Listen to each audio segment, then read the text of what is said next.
Okay, everybody, welcome back to another Rockstar Spotlight. Today, I'm really excited to have Morgan here with us today. Morgan, I'm going to go ahead and introduce yourself. Absolutely. Hi, everybody. My name is Morgan Balavage. I am so honored to be here. I am a business coach for healers, and I'm also a healer myself. I teach yoga, I do Reiki, other energy healing modalities. And it's something I've done I've studied yoga for over 20 years, but I went full time with my yoga business about 8 years ago. Mhm. And then other yoga teachers saw how well I was doing and asked me to teach them. And so I became a business coach for yoga teachers.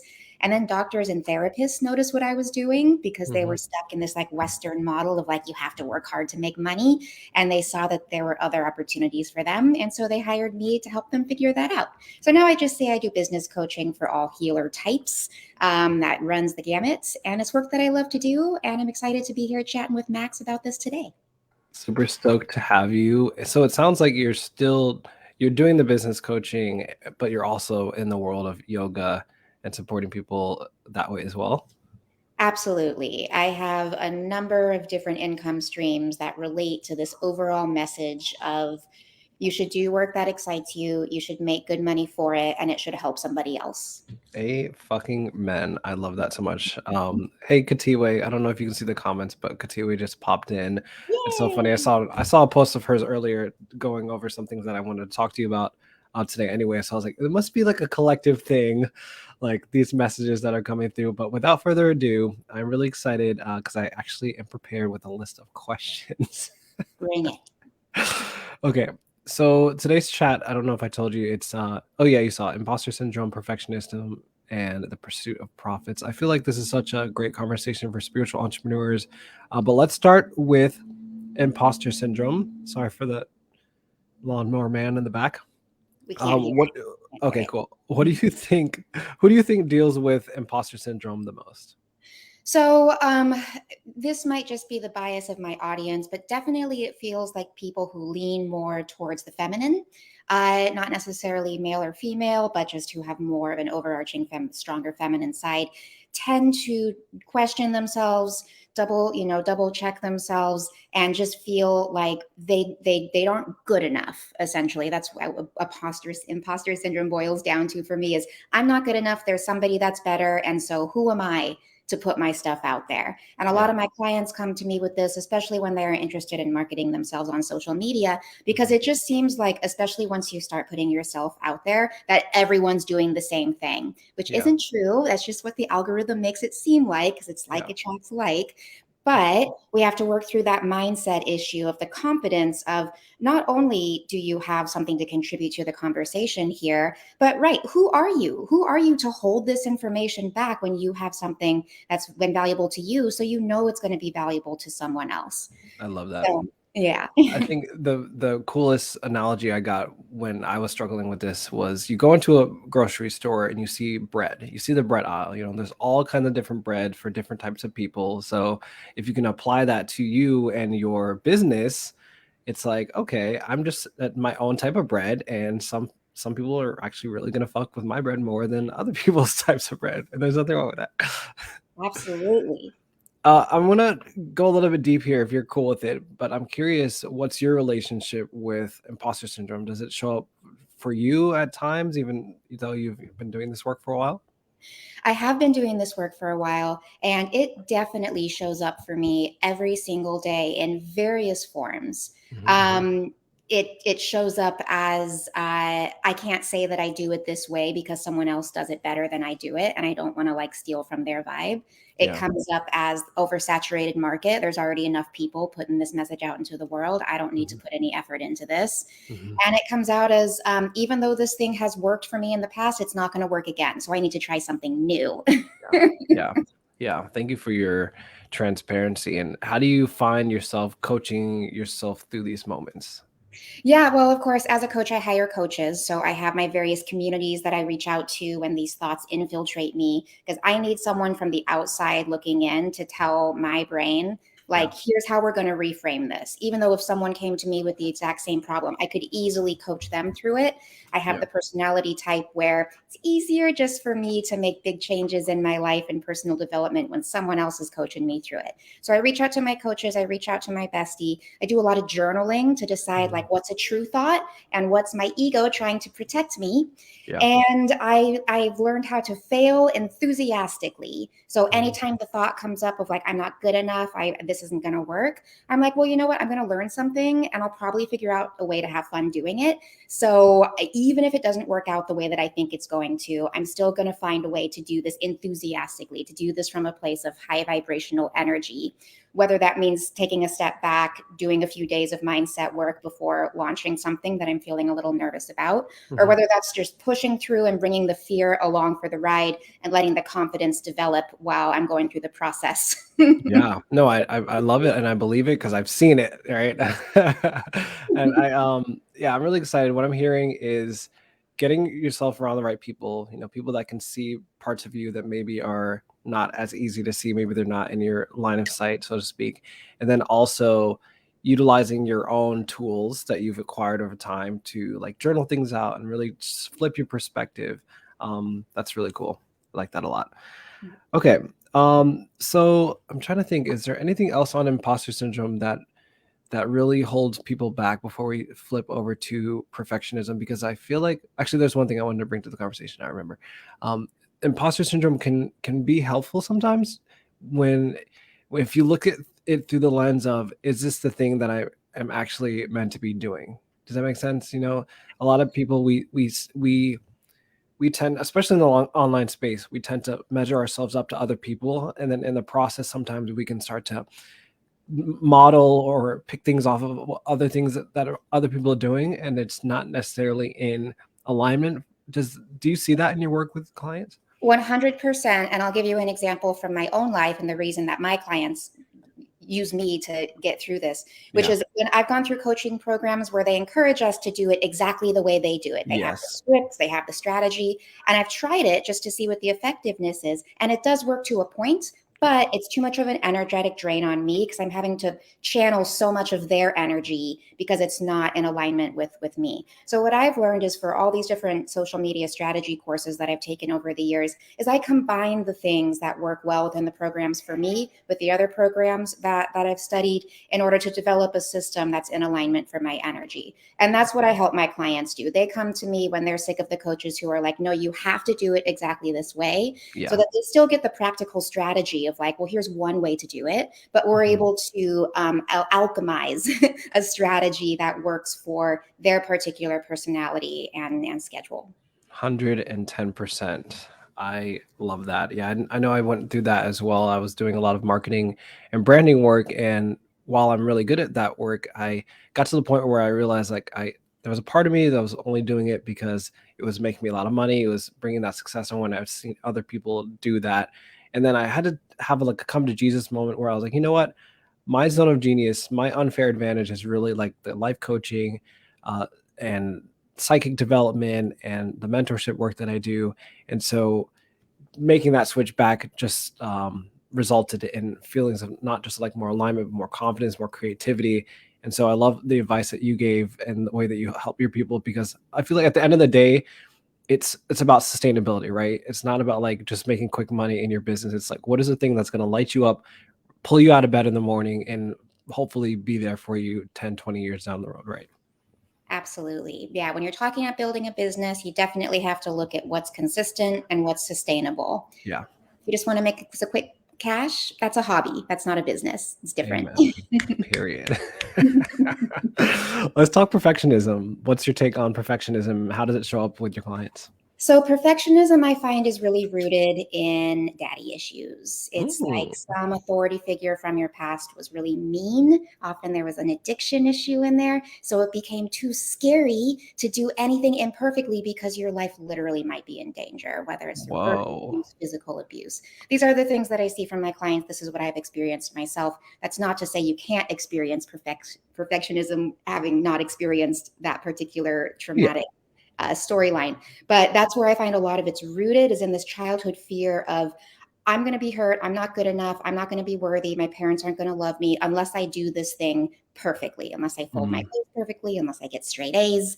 Um, so it manifests as an adult in inaction. You don't Wow. do anything because you're so scared of doing it imperfectly. And of course, perfect action is imperfect by nature. There's no such thing as doing anything perfectly. You're always going to learn from the things that you do and put out there. You're always going to look back and think, oh, I would have done that differently had I known this thing back then.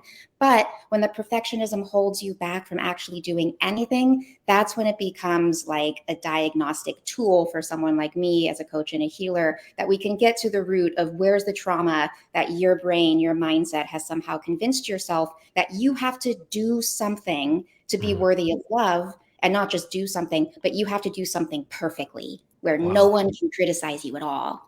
Yeah, yeah. I feel like that's such valuable wisdom, especially for a lot of the people that um are like spiritual entrepreneurs, or just like the creative artistic type, you know what I mean? Like just obviously stifling yourself with perfectionism is going to hold you back in your work and in all areas of your life. So it's really beautiful that you've noticed that theme of, it can be rooted with the daddy issues. And it really got me thinking as we were talking about perfectionism. I could like feel how constricting that is. It's so not like me at all. I have a very supportive father, and I think that that relationship definitely taught me, like, one of the things he used to say to me all the time was, "I love you when you're mad. I love you when you're sad." All the things, right? And that gave me the confidence and courage to go out there and make messy action and decide to like not go to a 4-year university and like kind of settle with just um, self education and getting an associate's degree and just like carving my own path. So that was just like an aha moment that you helped me just realize right now. I love that. Um, And okay, so the opposite side of perfectionism that I wanted to bring into the table and hear your perspective on it, is like the positive side, so to speak, because I think there does come a point in your journey of like putting your offers out there, expressing yourself, creating your art, where it's about refinement, right? And I think there's a difference between perfectionism and refinement. And before I go there, I want to hear your thoughts. Yeah. Yeah, I would agree with that. And I like that comparison. Is one way to heal perfectionism is to learn refinement. And one of the ways I think about it is so I have ADHD, I'm neurodivergent, so I'm very deadline driven. Hmm. So when there's a hard deadline for something, that is the easiest way for me to get something done. I don't care how perfect or imperfect it is. I was one of those students who was like up the night before writing the 10-page paper, and I would get an A on it, right? Yeah. It's Yeah. stressful. It was hard. I don't recommend this, but that's just how my brain worked. Hmm. So whenever I have too much time to think about it, that's when my perfectionism comes in. And Mm. then it's like, okay, well, now I have to reinvent like the whole alphabet in order to make this thing work, right? It's Wow. like we're Yeah. back and reinventing the wheel. So in terms of learning how to refine, you think about it like the marble pose, like the Michelangelo quote of like, he was just releasing the statue within. Hmm. So if you remove your ego from the situation, anything that your soul is asking you to do is something your highest self is asking you to do, your godly Yeah. self.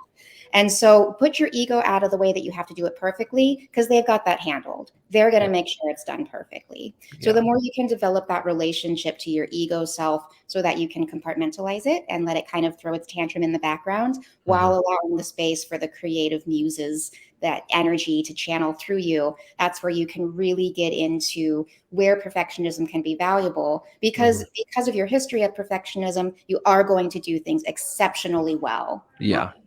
but very well. I couldn't have said it better myself.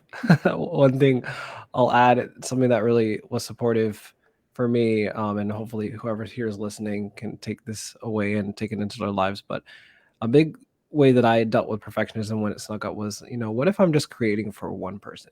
Like if I get one like on a post, one little heart, or I do a program and maybe someone doesn't even show up, but they express interest. It creates that evidence within me, like this thing is wanted in the world. So I'm just gonna keep building onto it. I'm gonna keep learning more skills. I'm gonna keep refining my offers, my craft. Eventually someone's gonna want it. And I think you and I are both living proof that that actually works. So without Exactly. And that's with- actually, if I can throw this in, that's how yeah. I define success. If it Mm, helps one person, it was a success. Not if it makes money, not if it sells out, but if it helps one person, yeah. it's a success. If it makes money, that's a bonus. A fucking man, a fucking man. And that's a perfect segue into our last point today. We're like buzzing through these topics already, but I put here, why does spiritual folks struggle with making money? And if you want to do like the online part too, I think those are two different conversations, but just like making money in general, let's start there. Yeah.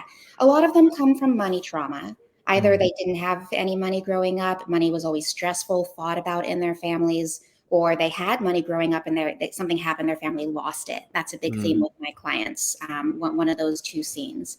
And they haven't done the work to heal the money trauma because it's not modeled the same way like physical health is modeled yeah. in our world. It's kind of just like, yeah, you should be rich, but without a lot of information as to Mhm. like, here's how to build not just a rich life, but a wealthy life where you're For rich on sure. every level. Because rich is Yeah. not just about money, it's about what you spend your money on and how you budget Hmm. for yourself.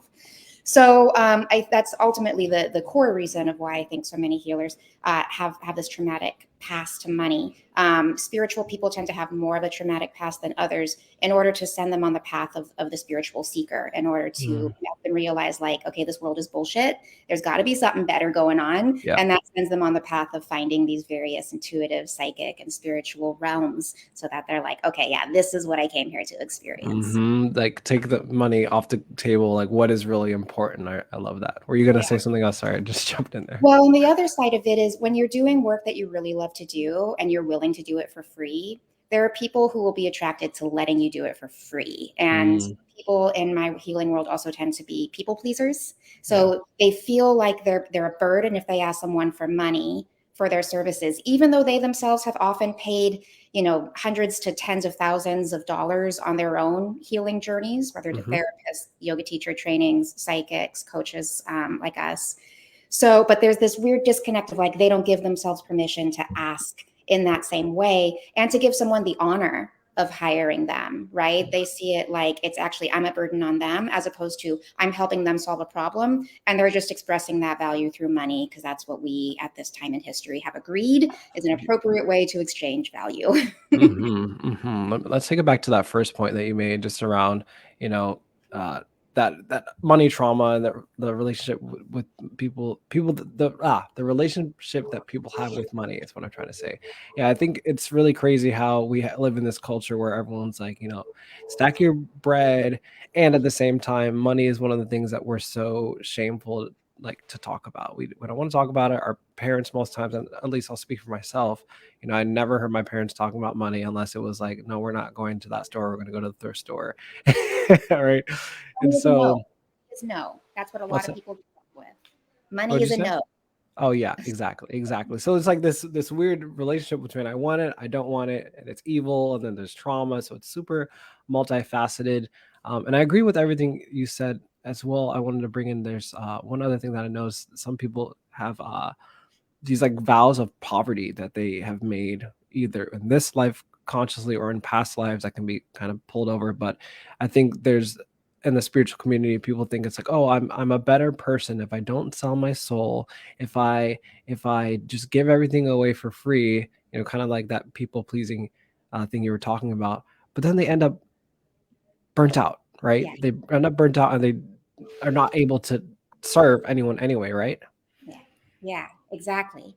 So the tendency then is once you get to that burnout place, you're so resentful at everyone that you have to take so much time for yourself that you're not able to help anyone. Yeah. But money, although we have a lot of piety around money, as you said, like somehow it's a sin to be like greedy around money. No, no, no. Money is neutral. Money is just a tool, the same way like a hammer is a tool that you use to build a house, right? You're not judging the hammer because it's not the whole house or because it's not, as nice as someone else's hammer, right? You're just like, this is the hammer I need. I'm going to nail this thing in. Great. Now I have a house. Gets the You just job use done. it as a neutral tool to Yeah. build your life. Once you remove the emotion from money, it makes it so much easier to let it flow through you for whatever it is you want to bring it in for. Yeah. I'm curious where the money work and maybe even healing money trauma, does that come up in your work at all with your clients? Like when it comes to business coaching, what's the conversation around money mostly like? Whether it's a one-on-one session or a group session, it comes up every single time. Yeah. And it looks like a fear of failure. What if I lose all my money? It Hmm. looks like a fear of success. What if I have too much money and it just slides through my fingers and I spend it on the wrong things? Yeah. It looks like no one's going to buy this and I'm never going to have enough money. Not enough is a big theme. So that's one of the first things I work on with my clients is like, well, let's figure out the number. What is enough? And a Yeah. lot of people are a lot closer than they think. Mm. But we have this patriarchal view of you can never have enough, so you should keep on working and being productive in society and keep Blah. spending your money on useless stuff in order to give yourself a false sense of fulfillment, instead of like, no, I want to exchange for things that are genuinely healing, not distracting. I think Mm. that's where the money mindset kind of gets incorporated into the day to day, is when you use money as a distraction, when you use it to buy foods that aren't full of health, that are just, fueling an addiction to sugar or to salt or whatever it is, when you're, spending money on drugs or substances, or when you're spending money on clothes, anything that's distracting you from a feeling is going to incorporate that trauma deeper into your psyche. It's going to be that much harder. So that's where, if we start with, well, let's figure out what enough is, then we can break down the practical steps to actually getting to enough, creating the income streams, figuring out like, okay, so if this is enough now, let's think about the future a little bit more, like what are you actually going to want in the future? And then we Yeah. start building that ladder of success so people can create these big dreams that they have.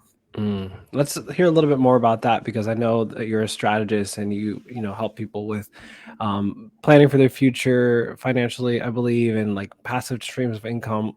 Why do you think people avoid like thinking about the future of their finances and money? Like, what is the block there, you think? Yeah, so there's no hope around money. It's really hard to Mm, think like, well, it's been so hard most of my life. It can be easy. And mm, it's like, yeah, with passive income, it can be pretty easy. You just wake up and the money is there. It takes time to set these things up. Passive income streams are things that take years yeah, to actually see a genuine passive return from, meaning you don't put any extra work into it. yeah. Um, but we're, first of all, we live in instant gratification world, right? Where Say it's it like again. Sorry, Amazon. so can you say that again? Can you say that part again? After I stopped. Instant gratification. Hmm. Have you heard that phrase before? Yes, yes, yes. But Yeah. after that, it kind of cut out because I said something in it. Okay.